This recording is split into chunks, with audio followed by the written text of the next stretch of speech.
But that's what we have to do is, until we get further information, we can't really comment on it anymore. So I would say the promotion is working, and sometimes it's a slow turtle-like move. myfootballcamps.com/D1, and that's for the high school. And it's myfootballcamps.com/transfer portal, I believe it is. Transfer portal. D1 hyphen transfer right below Oh, it. D1 hyphen transfer portal. Yeah. And the reason I say this, we've had some guys like Carson Kruger find their FCS home. We've had some guys see additional Power Five interest, um, throughout this process. We've had some younger guys, 2024, 2025, 2026s, get more interest because of the promotional program. And what it is, it's we will socially promote you through our social media channels, and all the coaches are on there. And any coach that wasn't following me or the portal feed before this massive nightmare that happened last week with the portal, they're following now, and they're going to see your stuff. And we've always talked about how it's like the first time it's like, who's this? Second time it's like, who's this? The third time it's like, okay, who's this? I got to look. And then the fourth and fifth time, that's where it starts to get serious. So our buddy Sam Hartman, who was honestly throughout all of our clients, for me, was not a success initially. He came to us when he was in the state of Texas. He's an offensive lineman, could play D line as well, 6'5", 290, really strong kid. But it was like he came to us with some D2 interest. And I'm like, okay, based on the film, we're going to get this kid at least some FCS interest. And it wasn't happening. And he moved to Oregon. And that really hurt it as well. And I was puzzled by it. Not that I think he's, a Power Five, starter or a 4-star recruiter or anything like that, but I thought there would be more interest. So then we started talking last week, he and I, about JUCOs and preps. What if he wanted to take another year and continue this process? And he got a JUCO offer from, I believe, Navarro, which is a great JUCO, and it was like most of his stuff was covered. And he got official D2 offers, Yep. but he got what he wanted last week, which was a preferred walk-on offer from Oregon State, a program he loves, a physical program. Kids like him are perfect for it because this is a program that doesn't recruit 4- and 5-star kids. This is a program with Jonathan Smith, who just got a huge extension, as he should.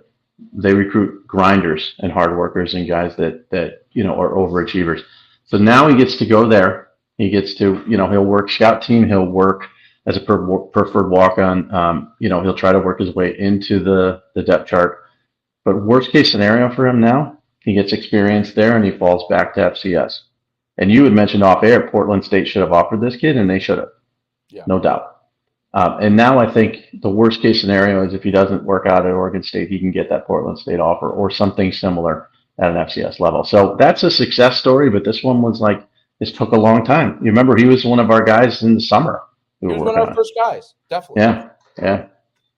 I think the lesson too on this is for the high school recruits, which is very different than the transfer portal recruits. For the high school recruits,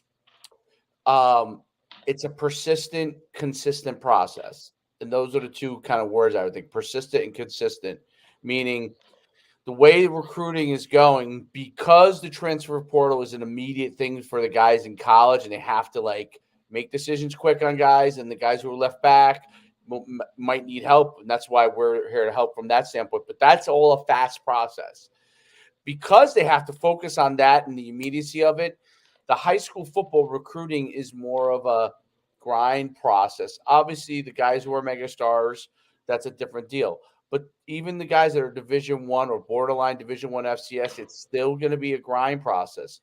And I have a kid that plays for me and our Boardwalk Beach 707 club, the New Jersey Player of the Year, Michael Ford. I don't know if you've heard of him, but he's the New Jersey Player of the Year this year, 2024.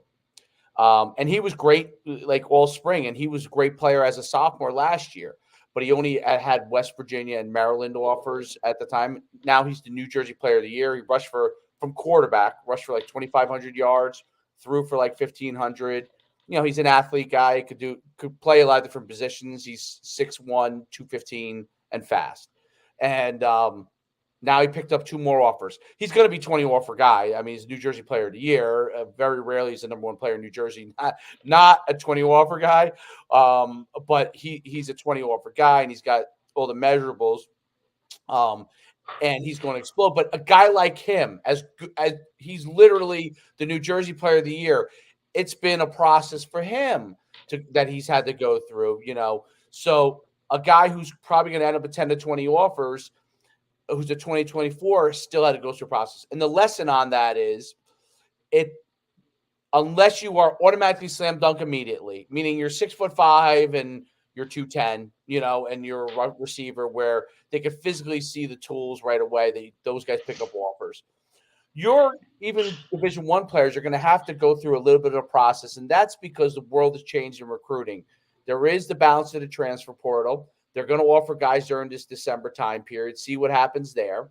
They're going to offer at the high school level slam dunks, but then you're going to get into the process where there's going to be the grind on some of those guys that are going to get offered over a period of time at the high school recruits. That's just the reality situation, because they're going to hold back a few scholarships for the spring on guys that they're going to, some guys are going to end out of spring ball, leave their team. They're going to pick up a few transfers filled up with that. So that's just kind of the nature of it. And the reason why I kind of went through that process is because it's okay.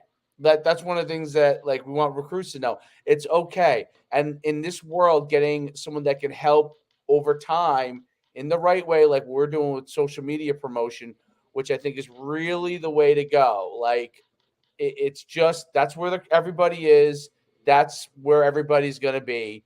And especially on Twitter, even though obviously we utilize all the platforms because we hit everything, but especially on Twitter, if you think about where guys in their 30s and 40s and 50s are going to live, it's going to be Twitter. You're not going to have 50-year-old guys checking Instagram constantly. They'll have the grad assistants doing that, but Twitter really helps a tremendous amount because those videos get out there and they all follow us on there. It's funny about Instagram, though. I get more complaints from coaches about stuff I put up on Instagram than I do on anything else. That's interesting. Really? Why? I know, because it's a younger person's demographic. I mean, it's, it's 15 to 25.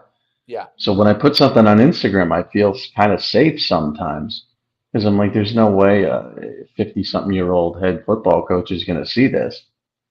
And then all of a sudden, and I don't think, to your point, I don't think they're on Instagram, but I think someone is. Their GAs are, and then they'll see it, and then I'll get a screen grab of what I put up, and then a complaint, why'd you do this? Thought we were boys, thought we were friends. I'm like, we're not friends.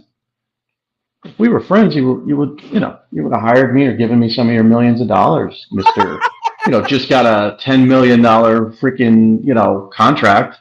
If we were boys, we'd be hanging out. And I'm a media member. I speak what I speak, and you're a coach, and you have to deal with the good and bad of that. So it is funny because Instagram is like one of those things where it's monitored very closely. I don't think TikTok is as much yet. It will be. Yeah. TikTok is more, you could certainly get a video to get a lot of attention on TikTok, go viral on TikTok, then be pulled from TikTok to Instagram or to Facebook or to Twitter. Correct. And so that's why TikTok's important. And you have a ton of followers on TikTok, and we do that because, that's where you can go viral more so than Instagram or Twitter. But Twitter is definitely, it's our sweet spot. It gets attention, but nothing is guaranteed for anybody. If you have, 30 offers, you don't need us. If you have no offers, then you do. And sometimes if you have 5 offers and you want 10, we can certainly help that. Walker Meese is my example. That kid is just rolling through offers. I mean, rolling. Well, Jaffe is another one. Yeah. So, those guys, came to us and they already had their secure full scholarships offers and they wanted more. or sometimes they want to increase their notoriety in the recruiting world. Rankings are often important to um, kids, and to parents and stuff like that. And they want to raise the attention of their son who's, getting 5 offers, but they feel he should be a 30 offer. So that's good for them as well. And then there's the opposite, which is, the guys who have no offers, no interest. If this program were, available last year at this time, which it wasn't, and Sam Hartman came to us last year at this time, and he couldn't have. But if he did, I think we'd be talking about an even better situation for him. But the fact that he went from nobody had ever heard of this guy, ever. I'd never heard of him. When his order came through, I had to research him, look him up, see who he was, what he did. Nobody knew about him, and he's a 2023 that we got in the summer, which is late. For him to land at a Power 5 school and fulfill that dream is awesome. So he's a success. There's no doubt about it. Absolutely. And it's amazing. One by one, right? You got Kruger, if we point to like immediate success stories that actually have tangible stuff, right? You got Kruger, you got Hartman out, you have obviously Parker Meese and Jaffe, right? You have he wants more, but I already see Ronner is starting to get a lot of attention. I think he deserves more attention. It's always a little tougher in a place like Nebraska just because of its location, but he's starting like I see the people are inviting on campus. I mentioned this. Like, he just has to go through that process. I mean, that's just to me. It's a painful process. Right. He's talented enough, and he will get the attention needed. And it's great that he came to us early, and that's what he should do. And now he's on the radar. But like most quarterbacks, Arch Manning doesn't have to go to colleges and throw for people. But most quarterbacks, and I'm talking about most quarterbacks that are in the NFL now, that are starters, had to go and throw for people. Justin Herbert was on last night. Amazing talent. He had to go throw for people to get his offers, and he didn't have a ton of them. And he ended up at Oregon, and now he's a starter in the NFL, blah, blah, blah. But you have to go and throw. And so that's what's going to happen this spring for Carson Rauner. A good season, statistically, not as good as he would like because it's not as much of a passing offense, and he was out of the game quite a bit when they got ahead. But that doesn't matter. He's got the foundation now, and he's going to go out in the spring to the camps. He's going to hit the camp circuit, and then he's going to do the summer camps, and he's going to, throw for people, and he's going to be fine. But you can sense how frustrating the process is for parents because it's not an easy process. You need a lot of patience.